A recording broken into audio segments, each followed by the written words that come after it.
नमस्कार, आदाब। मैं मोहम्मद गुलफाम।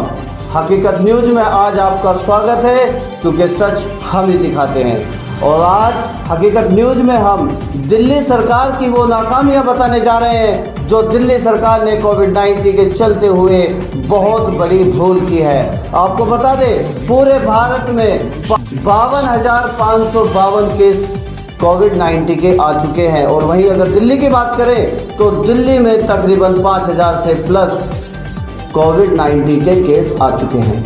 लेकिन 5,532 जो केस हैं उसके चलते दिल्ली सरकार ने पूरी दिल्ली को रेड जोन कर दिया। और वहीं अगर गुजरात की बात करें तो गुजरात के अंदर तकरीबन 6,625 केस कोविड-19 के आए थे। लेकिन गुजरात सरकार ने फिर भी 9 जोनों को रेड करा है और 16 जोन ऑरेंज करे हैं और 5 जोन ग्रीन रखे हैं, जबकि दिल्ली सरकार ने सभी के सभी जोन रेड कर दिए हैं। और जिसके चलते एक बड़ी गलती, भारी गलती दिल्ली सरकार से जो हुई है वो ये है कि रेड जोन होने के बावजूद 40 दिन की जो लॉकडाउन के चलते लोग घर में कैद रहे, उसके चलते दिल्ली सरकार ने उनकी मेहनत पर शराब फेर डाली। तो इसी पर आज हमारी चर्चा है। हमारी चर्चा में हमारे साथ हमारे मेहमान जुड़ चुके हैं। हमारे बीच में RWA के अध्यक्ष आकिब राणा जी मौजूद हैं। बहुत बहुत स्वागत आकिब राणा जी आपका। शुक्रिया। और साथ ही हमारे बीच में जिला गोकलपुर से मोहम्मद सलीम है, जो जिला गोकलपुर से बसपा पार्टी के उपाध्यक्ष हैं। नमस्ते। और सबसे पहले मैं बात करूंगा आकिब राणा साहब आपसे। दिल्ली के अंदर पूरा रेड जोन है और दिल्ली में जिस तरीके से शराब के ठेके खोले गए और पूरी दिल्ली के लोग जिस तरह से सड़कों पर उतरे और कोरोना की एक सोशल डिस्टेंसिंग का किसी ने कोई ख्याल ही नहीं रखा, तो आकिब साहब मैं आपसे जानना चाहूँगा कि ये किस हद तक ठीक था? शराब के ठेके खोलना पूरी तरीके से अनुचित था, गलत था। और सरकार ने जो फैसले लिए हैं जल्दबाजी में लिए गए फैसले।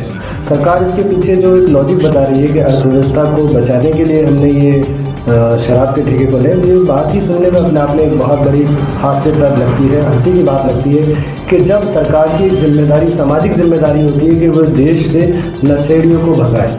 शराब जैसी जो बड़ी एक महामारी है जिसके अंदर पूरा युवा ग्रस्त होता जा रहा है। इवन आप अगर दूसरे स्टेटों की बात करेंगे, अभी आपने देखा था पंजाब के अंदर जब एक चला था कि उड़ता पंजाब, अगर आप दिल्ली की बात करेंगे तो दिल्ली की भी कंडीशन यही है। ये अलग बात है कि दिल्ली को उड़ती दिल्ली नहीं कहा गया, लेकिन ये नैतिकता को ख़त्म कर रही है। युवा वर्ग जो अपने सामाजिक और सियासी और औद्योगिक रास्ते बना सकता था, उन तमाम रास्तों को जो तहस नहस कर रही है, उसका एक प्रतीक जो बनना चाहिए था शराब जो भी बंदी हो रही थी, जी की बात कहना चाहूँगा। तो इसमें उन लोग युवाओं में सुधार आ रहा था, लेकिन सरकार ने केवल मात्र चंद पैसों के लालच में उनकी तमाम जो सामाजिक जो बुराइयाँ खत्म हो रही थी शराब से, उसको फिर आगे करा के इससे अर्थव्यवस्था सुधार हो सकती है। जिसके आंकड़े भी हम आपको अपनी स्क्रीन पर दिखाएंगे। आंकड़े भी तकरीबन बड़े ही विचित्र आए हैं और जिस तरीके की तस्वीरें शराब के चलते आई है, ये कहीं ना कहीं सूरज को रोशनी दिखाने वाली बात है। तो सलीम जी, मैं आपके पास जाना चाहूँगा। सलीम जी, मुद्दा बहुत गंभीर है। देखा जा रहा है कोरोना वायरस एक ऐसा वायरस जिसके चलते आज अमेरिका जैसी सुपर पावर अपने घुटने टेक चुकी है, और वहीं दिल्ली सरकार ठेके खोलकर जिस तरीके से उनने भीड़ लगाई है उन्होंने, तो सर क्या इससे कोरोना या सोशल डिस्टेंसिंग की तो धज्जियां उड़ी गई है? क्या इससे कोरोना के केस नहीं बढ़ेंगे? क्योंकि एक आंकड़े के हिसाब से बताया जा रहा है कि 52,000 कुछ केस तकरीबन भारत के अंदर कोरोना के मौजूद हैं। गुलफाम साहब, सबसे पहले तो मैं आपका शुक्रगुजार हूँ कि आपने मुझे इस डिबेट के अंदर शामिल किया, और आपके चैनल के माध्यम से ये कहना चाहता हूँ कि दिल्ली सरकार ही नहीं बल्कि भारत सरकार ने अपनी नाकामियों को छुपाने के लिए ये शराब के ठेके खुलवाए। प्रधानमंत्री जी ने बहुत पहले कहा था कि अगर देश के अंदर युवा शराब पिएगा तो ये देश बर्बाद हो जाएगा। तो सेंट्रल गवर्नमेंट ने जी शराब के ठेके खुलवाए हैं, तो मैं ये पूछना चाहता हूँ प्रधानमंत्री जी, तो अब ये बतलाइए देश बर्बाद हो रहा है या नहीं बर्बाद हो रहा है? दूसरी बात कि हम अरविंद केजरीवाल जी से भी ये कहना चाहते हैं कि अरविंद केजरीवाल जी ने भी अपनी नाकामियों को छुपाने के लिए जो शराब के ठेकों में जो लाइन लगवाई है, ये बड़ी अफसोस और दुर्भाग्य की बात है। उससे भी बड़ी दुर्भाग्य और अफसोस की बात यह है कि उन्होंने दिल्ली के अंदर जो पेट्रोल के रेट बढ़ा दिए, जो डीजल के रेट बढ़ा दिए। आपको गुलफाम साहब उसके ऊपर सोचना होगा। अगर पेट्रोल के ऊपर रेट बढ़ गए, महंगाई वहाँ पे बढ़ेगी। डीजल के ऊपर रेट बढ़े हुए, वहाँ महंगाई बढ़ेगी। जहाँ पे डीजल के रेट बढ़ जाते हैं, वहाँ ट्रांसपोर्ट महंगा हो जाता है। फुटकर एक रसोइयों के रेट एकदम, रसोइयों में अर्थव्यवस्था बिगड़ जाती है। तो दिल्ली सरकार ने इस तरीके से जो घर में लोगों की 2 वक्त की रोटी जो बड़ी मुश्किल से मैसर हो रही थी, उसको भी छीनने का दिल्ली सरकार ने ये काम। लेकिन सलीम साहब, मुझे आप एक बात बताइए, आप एक सम्मानित व्यक्ति हैं, अगर दिल्ली सरकार ट्रांसपोर्ट महंगा ना करे या दिल्ली सरकार ठेके ना खोले, अगर दिल्ली सरकार इस तरीके के काम नहीं करेंगे तो अर्निंग कहाँ से होगी? और जिस तरीके से आप देख रहे हैं कि दिल्ली सरकार पिछले तकरीबन सर 1 मिनट मेरी बात सुनिए। दिल्ली सरकार पिछले तकरीबन 2 महीने से जिस तरीके से गरीबों को, शोषितों को खाना खिला रही है, उसका पैसा सर कहाँ से आए? मैं बिल्कुल, आपने बिल्कुल सही प्रश्न उठाया। मैं उसी बात को आपको बतलाना चाहूँगा। यही अरविंद केजरीवाल जी हैं, चुनाव के वक्त चीख कर कहते हैं कि मेरे पास दिल्ली सरकार में कोई पैसे की कमी नहीं है। दिल्ली सरकार जो है उसके पास में बहुत पैसा है, बत्ती फ्री, पानी फ्री। 1 महीने में दिल्ली सरकार के पास बिल्कुल कंगाल हो गई, उसके पास पैसा नहीं रहा। शराब के ठेके खुलवा दिए, पेट्रोल के रेट बढ़ गए, डीजल के रेट बढ़ गए। या तो दिल्ली सरकार पहले झूठ बोल रही थी या दिल्ली सरकार अब झूठ बोल रही है। दिल्ली सरकार को इसका जनता को जवाब देना होगा। आपने, दिल्ली सरकार ने बिल्कुल मजाक उड़ा रखा है। दिल्ली सरकार एक तरफ कहती है कि आप और पूरे लॉकडाउन का पालन करिए, हम सेंट्रल गवर्नमेंट की तरफ से जो आदेश आता है हम उसका भी पालन करते हैं। दिल्ली सरकार अगर आदेश देती है हम उसका भी पालन करते हैं। लेकिन मैं आपसे ही पूछना चाहता हूं कि आप बतलाइए, जिस तरीके से शराब के ठेकों के ऊपर लाइन लगी, क्या वो सामाजिक दूरी थी? अगर वहां पे किसी के अंदर कोरोना वायरस के संक्रमण पाए गए, क्या वो जाकर वो दूसरे से टच होंगे? तो उसके लिए क्या उनको क्वारंटीन किया गया? क्या उनकी जांचें हुई? लेकिन नहीं। अगर उनकी निगाह उठेगी तो सिर्फ कहाँ पे उठेगी?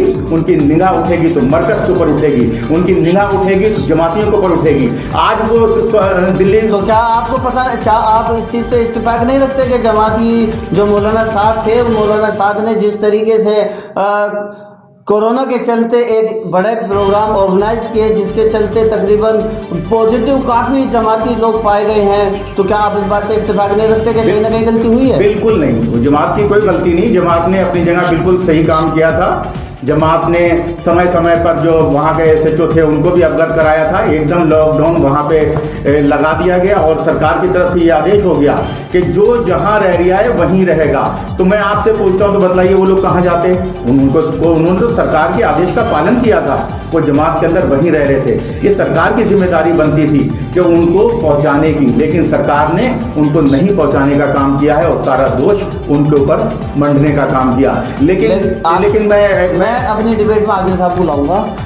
आदिल साहब, मैं आपसे जानना चाहूँगा, एक तरफ मरकज के ऊपर सवाल उठ रहे हैं, वहीं दूसरी ओर दिल्ली सरकार ठेके खोल देती है, सोशल डिस्टेंसिंग की धज्जियाँ वहाँ भी उड़ती हैं और सोशल डिस्टेंसिंग की धज्जियाँ वहाँ भी उड़ाई जाती हैं। लेकिन आगामी जो ये ईद का पावन पर्व आ रहा है, जिस तरीके से रमज़ान चल रहे हैं, रमज़ान के चलते अब कुछ एरियो को खोलने की घोषणा की गई है और कुछ दुकानें खुल जाएंगी और खुल रही हैं धीरे धीरे।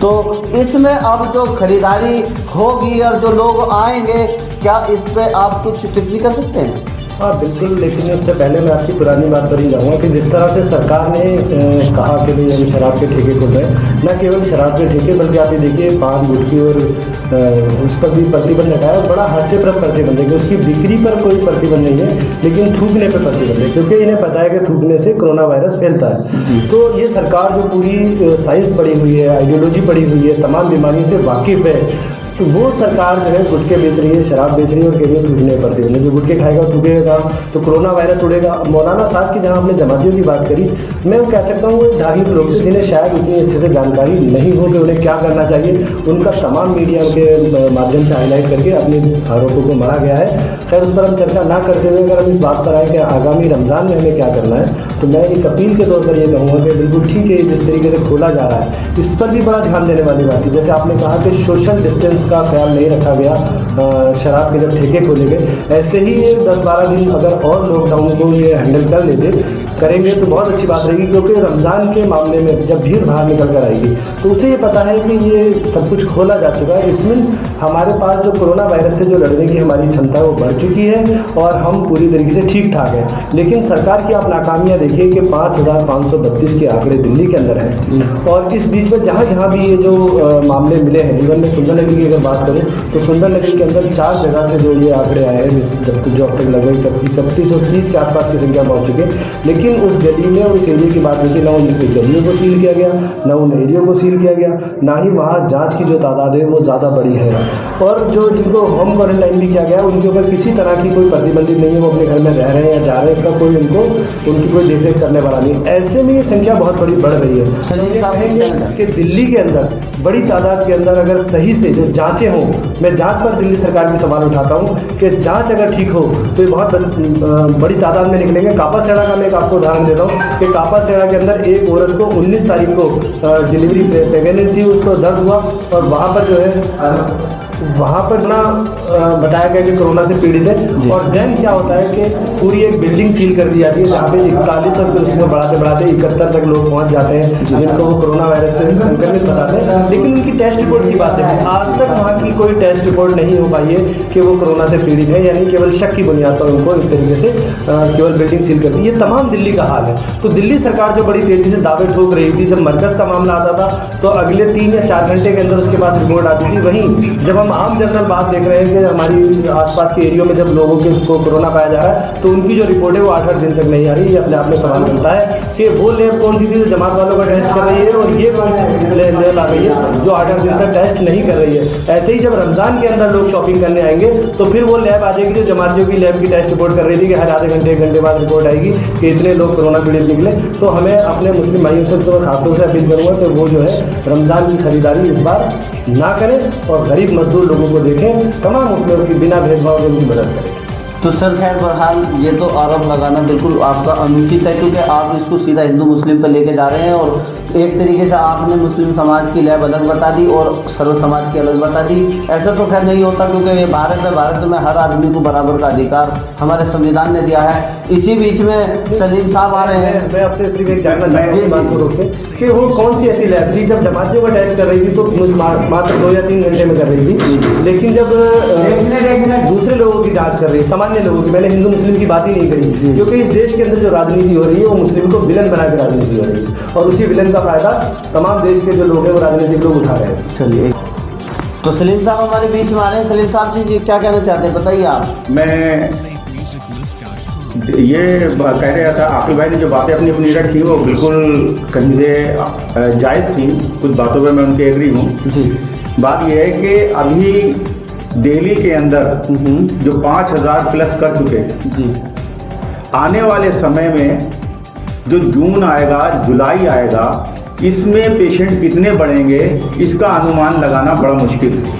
यानी कि देश की हालत समझ लीजिए, देश के साथ साथ दिल्ली की भी हालत बद से बदतर होने वाली है। सरकार ये बिल्कुल क्लियर बतलाया कि देश में ये दिल्ली के अंदर इन्होंने क्या इंतज़ाम किए हुए हैं टेस्टिंग के, इनके पास में कितनी पीपी की किट है इनके पास में, जो हमारे डॉक्टर भी जो हैं वो भी सुरक्षित रह सकें, वहाँ पे और कर्मचारी हैं वो भी सुरक्षित रह सकें। क्योंकि इस तरीके की जब चीज़ें सहूलियत वहाँ पे नहीं होगी तो वो डॉक्टर भी होंगे वो किस चीज़ से टेस्ट करेंगे, ये भी तो एक बड़ी बात है। आप कहते हैं कि देश के अंदर कुछ 70 सालों में कुछ नहीं हुआ, 70 सालों में कुछ नहीं हुआ। अरे भाई ये 70 साल के ही अस्पताल हैं जिनके अंदर टेस्टिंग हो रही है जी। अरविंद जी, कोई नया आपने कोई अस्पताल बनाया हो तो बतलाइए। आपने मोहल्ला क्लिनिक बनाए थे, मोहल्ला क्लिनिक आज बंद पड़े हैं, उन पर ताले लगे हुए हैं। आज दिल्ली में जितने भी अस्पताल बने हुए वो 70 साल के अंदर जो अस्पताल बने हुए हैं उनके अंदर टेस्टिंग हो रही है, जब भी हम सुरक्षित हैं। लेकिन आपने एक भी टेस्टिंग का एक भी अस्पताल बनाने का काम नहीं किया है। अगर आप अस्पतालों के ऊपर गौर कर देते तो शायद आज ये हालत दिल्ली के अंदर नहीं पैदा हुई होती। आप जो हैं, आप बहुत ही अच्छी राजनीति कर रहे हैं, आप राजनीति करते रहिए, लेकिन दिल्ली की जनता को भी बचाना आपको ही पड़ेगा, क्योंकि आपकी जिम्मेदारी ये बनती है। आप अपनी जिम्मेदारियों से पल्ला झाड़ नहीं सकते हैं, आपको दिल्ली की जनता को जवाब देना पड़ेगा। तो आपको क्या लगता है दिल्ली सरकार क्या अपना कर्तव्य निभा नहीं रही है? आप देख सकते हैं दिल्ली सरकार जिस तरह से 2 महीने से राशन की व्यवस्था कर रही है, कच्चे राशन की, पक्के राशन की, स्कूलों में खाना खिला रही है, राशन बांटकर राहत सामग्री पहुंचा रही है, क्या आपसे इससे इस्तेफाक नहीं रखते क्या सलीम सर? ये राशन, अरे भाई ये सरकार कर रही है, सरकार ने कितना एक ही इस महीने तो किट दिया है। ये सरकार क्या दे रही है? 1 किलो ऑयल दे रही है, 1 किलो चीनी दे रही है, 1 किलो इन्होंने छोले दे दिए, 200 ग्राम धनिया दे दिए। क्या 2 महीने में ये परिवार जो है वो यही खाएगा? दिल्ली सरकार बतलाए 2 महीने में यही परिवार खाएगा? अगर आटा दे दिया, राशन की देख लीजिए क्या कंडीशन है, वहाँ पे चावल के हालात देख लीजिए किस तरीके के चावल आ रहे हैं, डेली कंटिन्यू चावल वहाँ पे आ रहे हैं। आने के बाद में लोग खा रहे हैं, यहाँ पे आके बतलाते हैं कि सलीम भाई इस तरीके से हमारे पेट में दर्द हो रहा है, हमारे गुर्दों में दर्द हो रहा है, कंटिन्यू चावल खाते खाते हम यहाँ पर परेशान हो चुके हैं। लेकिन सरकार उनके लिए क्या व्यवस्था करी है? जो इनके और जो लोग लगे हुए हैं, सरकार 2000 कूपन आए, 2000 कूपनों में 4 जगह डिवाइड कर दिए, 500 कूपन जो हुए। बतलाइए 500 कूपन को किसे दिए गए? लेकिन उसका कोई भी विस्तार से, कोई भी डिटेल से बतलाने का काम नहीं करेगा। हमें पता है ये लॉकडाउन खत्म हुए उसके बाद में एक एक चीज का हिसाब किताब लिया जाएगा कि आपने उनको कहाँ पे, किन गरीबों को, मोहताज जरूरतमंदों को वो पहुंचाने का काम किया। तो ये एक बड़ा सवाल सलीम साहब की तरफ से निकल कर आया है, क्योंकि हम भी इसी सवाल को दिल्ली सरकार से पूछ रहे हैं कि दिल्ली सरकार के मुख्यमंत्री अरविंद केजरीवाल कहते हैं कि हर एक व्यक्ति को राशन की किट दी जाएगी, लेकिन अब की बार जो मई का राशन मिला था, अरविंद केजरीवाल साहब और केजरीवाल सरकार से हम भी पूछना चाहते हैं कि वो किट कितने लोगों को मुहैया कराई गई, क्योंकि इसका सीधा जागता नमूना हमने खुद जाकर वहाँ पर ग्राउंड रिपोर्टिंग करी कि एक व्यक्ति को जो राशन धारक है उसको किट दी गई, लेकिन जो ई कूपन लेकर वहाँ पहुँचा उसको ई किट मुहैया नहीं कराई। ये सीधा सीधा मुख्यमंत्री जी के उस बयान का खंडन करता है जो बयान हम आपको अपनी टेलीविजन स्क्रीन पर दिखाते हैं। आइए देख लेते पहले उस बयान को। 28 या 29 अप्रैल से जब अगले महीने का राशन बंटना चालू होगा, मई का, तो हर परिवार को, जिनके पास राशन कार्ड है उनको भी और जो ई कूपन लेके आएंगे उनको भी एक एक किट दी जाएगी बेसिक सामान की, जिसमें खाने का तेल होगा, छोले होंगे, चीनी होगी, नमक होगा, हल्दी होगी, मसाले होंगे, साबुन होगी। ऐसे जो रोज़मर्रा की ज़िंदगी के बेसिक आइटम होते हैं हर परिवार के, इसकी एक किट बनाई जा रही है। ये किट जो राशन लेने आएंगे राशन की दुकान पे हर व्यक्ति को दी जाएगी, और जिनके पास राशन कार्ड नहीं है, जो मैंने बताया 30 लाख और ऐसे लोग हैं जिनको हम राशन दे रहे हैं, फ्री राशन दे रहे हैं, उन लोगों को भी एक एक किट उन लोगों को मई के राशन के साथ उन सब लोगों को दी जाएगी। तो ये वो बयान है अरविंद केजरीवाल साहब का, जिस बयान में अरविंद केजरीवाल साहब खुद कह रहे हैं कि हर एक व्यक्ति को राशन और किट दी जाएगी, लेकिन यहाँ पर किट नहीं दी गई है किसी को भी। तो सिर्फ राशन धारक को किट दी गई है, ना ही ई कूपन वालों को किट दी है। और 2000 कूपन जो मुख्यमंत्री साहब ने लोकसभा के सांसद को और विधानसभा के विधायक को दी थी, वो दोनों कूपन ही गायब हैं। आदिल साहब इस विषय पर कुछ कहना चाह रहे थे जी, आदिल साहब बताइए। कि दिल्ली सरकार की जिस तरह से स्कीमें आ रही हैं जी, और जिस तरह की स्कीमों की वो घोषणा कर रहे हैं जी, वो घोषणा तो हो रही है, लेकिन लॉकडाउन के अंदर लोगों को जरूरत थी तुरंत की। यहाँ पर जो तुरंत वाला मामला है वो नहीं है। मतलब आप स्कीम की अगर बात करें तो कूपन की ही बात करें। आप देखिए कूपन की साइडें शुरू में नहीं चली और बहुत लंबा टाइम लगा, अभी तक लोग कूपन नहीं बन पाए। तो जो उनको सामान मिल रहा है वो भी उसमें जो बहुत देरी हो रही है, तो गरीब जो है वो 10 दिन या 15 दिन भूखा रहेगा, ये अपने आपने सवाल है। बात अगर उनकी कुकिंग फूड की बात करें तो उसकी जो क्वालिटी है वो इतनी घटिया है, जिसका कोई अभी सलीम साहब भी जिक्र कर रहे थे कि बिल्कुल ठीक है, वो बहुत ही घटिया क्वालिटी का खाना दे रहे हैं। और इसके साथ साथ हज़ारों लोग, दिल्ली की अगर बात करें, Delhi is the capital of the diabetic की कैपिटल माना जाता है, और उस कैपिटल के अंदर आप लगातार उनको चावल खिला रहे हैं जो चावल डायबिटिक लोगों के लिए बहुत ज़्यादा हानिकारक है। तो ऐसे में जो आप लोग बिना सोचे समझे जो पहलू उठा रहे हैं और कह रहे हैं, मैं समझता हूँ ये दिल्ली सरकार की जो नाकामियाँ हैं। और बात अभी आपने करी कि दिल्ली गवर्नमेंट जो है वो बहुत ज़्यादा लोगों को कुछ सामाजिक हेल्प कर रही है, तो आप ये देखिए कहाँ सामाजिक हेल्प है। उसने जो पेट्रोल पर और डीजल पे जो रेट बढ़ाया है, और वो इस बात को साबित करता है कि ये दिल्ली सरकार ने कहीं भी हमारे साथ फ़ायदा नहीं करा। इसमें जो मिडिल लोग हैं, जो मिडिल क्लास वर्ग है, वो तो पूरी तरह से पिस गया है। उसका काम नहीं, उसी से डीजल और पेट्रोल के पैसे बढ़ाकर तमाम पैसे आप उनसे वापस लेंगे, तो इसमें तो मैं समझता हूँ सरकार और मुनाफे में जा रही है और मुनाफा कमा रही है। और वहीं उसके जो बैठे हुए बहुत सारे जो बिचौलिए हैं, जो दलाल हैं, उन कंपनियों को बहुत ज़्यादा वो फ़ायदा पहुँचाने का काम कर रही है, ना कि गरीब लोगों को कोई फ़ायदा पहुँचा रही है। जी सलीम साहब क्या कहना चाहते हैं, बताइए। मैं ये कहना चाहता हूँ कि अपने दिल्ली, जब पूरी दुनिया के अंदर ये कोरोना वायरस की महामारी फैली हुई है, जी जी, और इस दुख की घड़ी में और जितनी मौतें हो रही हैं जी, ये ईद भी, इतनी खुशी तो ईद पे होती है जी जी, लेकिन हम तमाम अपने भाइयों से एक अपील करते हैं कि जितने भी हमारे भाई हैं वो इस भीड़ का हिस्सा ना बने। जी, अगर आप भीड़ का हिस्सा बनोगे तो हो सकता है कि इसका इल्ज़ाम भी आप पे लगा दिया जाए। आप लोग अपने घरों से ना निकलें। जी। आप लोग जिस तरीके से सरकार ने जो आदेश दिया उस आदेश का आप लोग पालन करते रहें, अपने घरों में रहें, जी। वो आप लोग अपने सुरक्षित रहें। और अगर आप लोग सुरक्षित रहेंगे तो इंशाअल्लाह ईद अगली दफ़े भी आएगी, हम लोग ईद अगली दफ़े भी नमाज पढ़ेंगे और एक दूसरे से गले ठीक है, मिलेंगे। मैं समझ गया आपकी बात को। सलीम साहब हर चीज़ को भावना रूप में मत लिया करो। सीधा आपका मैसेज ये है कि अब की बार जो ईद है उस ईद को जो भी व्यक्ति है वो बड़ी ही शांति से मनाए और उन्हीं कपड़ों में मनाए जो कपड़े आम दिनों में वो पहनते हैं। और जो भीड़ कोरोना वायरस का एक सबसे बड़ा घातक विषय बन रही है, उस भीड़ का कम से कम हिस्सा ना बने, क्योंकि और अपने जितनी भी एक सामाजिक दूरी बनाकर रखें। जी जी जी, और घर से निकलें तो मास्क लगा कर निकलें, जी जी, हाथों में ग्लव्स पहन के निकलें। जी, प्रिकॉशन, पूरी प्रिकॉशन लेकर निकलें। बिल्कुल। आकिल साहब मैं आपसे जल्दी से फाइनल कमेंट लेना चाहूँगा, बताइए क्या कहना चाहते हैं। अब बस मेरा भी यही है कि जो आने वाला टाइम में ईद था उसमें हमें भीड़ का हिस्सा नहीं बनना चाहिए और पूरा अपना ख्याल रखना चाहिए कि हमें किसी भी तरीके से हम उसका हिस्सा ना बने जिससे बीमारियां आगे तक फैले।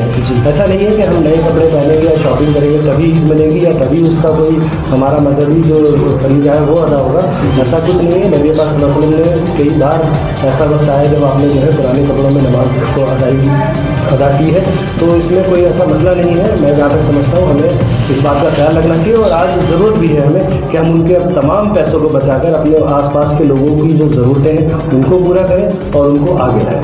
ठीक है, बहुत बहुत शुक्रिया हमारे दोनों मेहमान हमारे साथ जुड़ने से।